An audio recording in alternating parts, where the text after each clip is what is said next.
Have you ever felt like pride or the fear of failure was holding you back?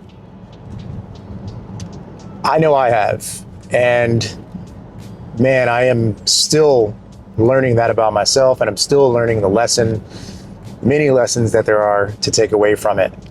If you don't know me, my name is Perry. I'm a videographer, I'm a sound engineer, I'm a DJ, and I'm a podcaster. And I started this channel to somewhat kind of vent, to share my experiences in business ownership and self and personal development. Things that I know have been informative, scary, felt a little risky, but things that I've definitely learned and grown from. And, this really all started over the past, call it 9 months, when I opened a podcast studio here in my hometown in Richmond, Virginia. And before that, I was a professional videographer for a company working in the corporate space, so corporate videos, corporate media. And I'd also been and have been a DJ in the Richmond and the Northern Virginia area for 12 years. And all that time, I knew that I wanted to be a business owner, and I knew that I wanted to be my own boss, start a business, start a company. But man, I did not have any idea what that really entailed. And it's been a journey, and the journey is still going. And this is my way of documenting the journey for me, sharing some things that hopefully help you. When it comes to ego, that's a word that I think I don't really fully understand. And I feel like a lot of people say it and maybe don't internalize it. Maybe they don't feel like it's them. That's the subject of conversation when they bring up ego. And that's the ego talking, right? It's not me. It's an outside thing. It has nothing to do with me. But in reality, everything in your life that happens to you, with you, around you, or through you is a part of this equation. And today has been one of those days where the ego has come up, reared its mysterious and confusing head. I'm at a point in this journey of starting a business and growing my entrepreneurship journey where I have to make choices, and I have to take action. I can't really sit idly by and hope that things come to me or come into my life. I have to go out and get them. Opportunities, jobs, gigs, connections. I have to go and get those things. And figuring out how to do that has been like a confusing process, surprisingly so. In concept, it's very simple, but it's been confusing of late, and like my mind has been spinning back and forth. And I was really contemplating this issue and sitting with myself, trying to figure out what's going on.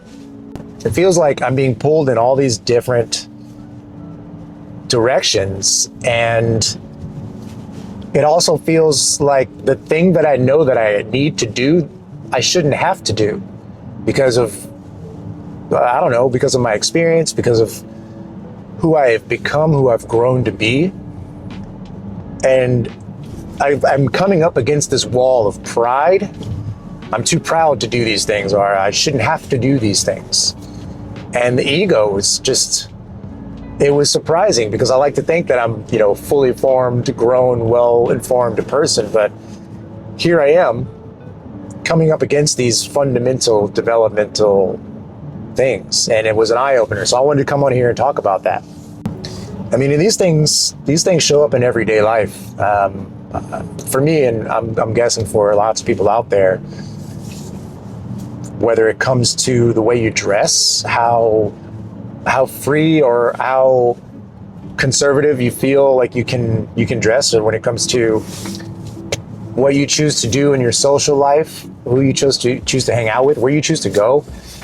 Your ego has a lot of sway on things in your everyday world. What you say to somebody in the store, can be a result of your ego getting in the way. Like, instead of, being the person that you feel like you should be, you might take a step back and default to this safety net, and that's your ego talking.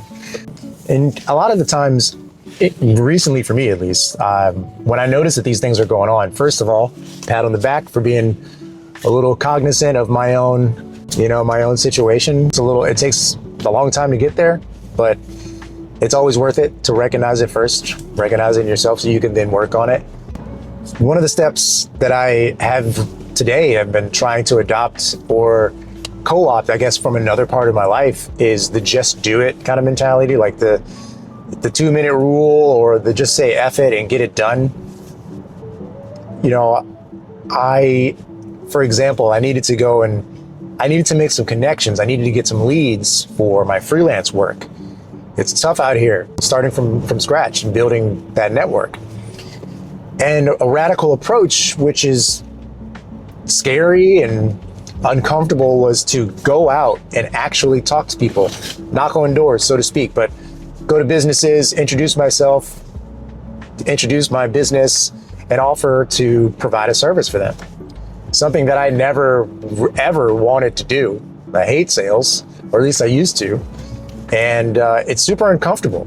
It's vulnerable. I'm putting myself out there in this weird situation multiple times over in hopes to potentially get some business. And it just, it was a battle that I've been going back and forth on. But that's just it. I kind of have to do this. If I don't, now that I know what it is, then I'm kind of chickening out a little bit. I mean, maybe not to that degree, but I'm definitely going back on my word. And that's something that's very important to me is when I make a commitment to myself, I try really hard not to go back on it.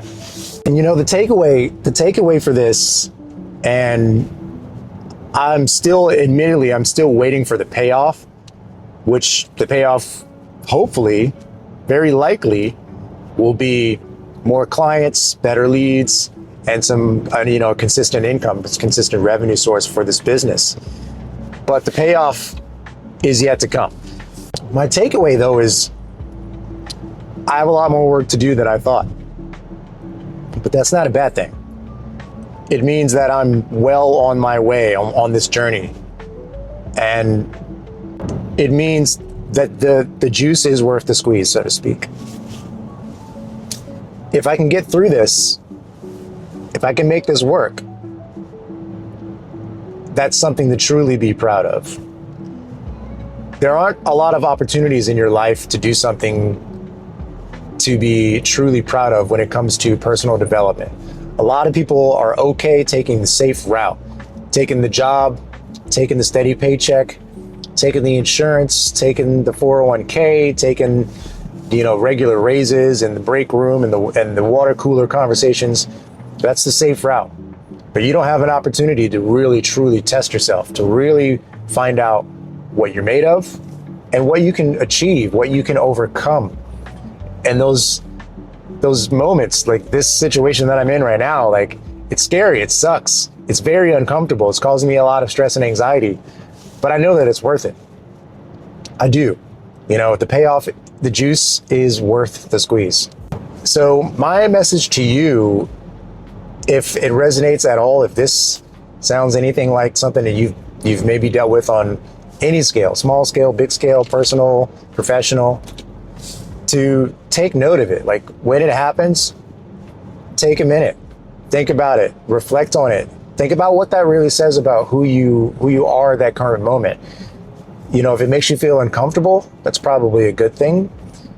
You can always change that.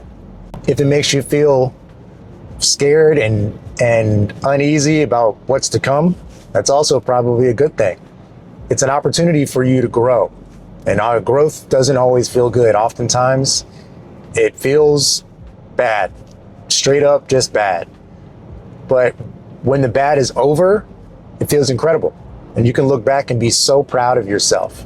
So if you like videos like this, if you like this format, if you like me being in a car, or if you like the one where I'm walking in a field, drop a comment, hit the like button, subscribe to the channel, because I like making these videos, and I hope it's resonating with people out there, and I hope that that someone can take even a little bit of insight and use it in their own life like I have. Cheers.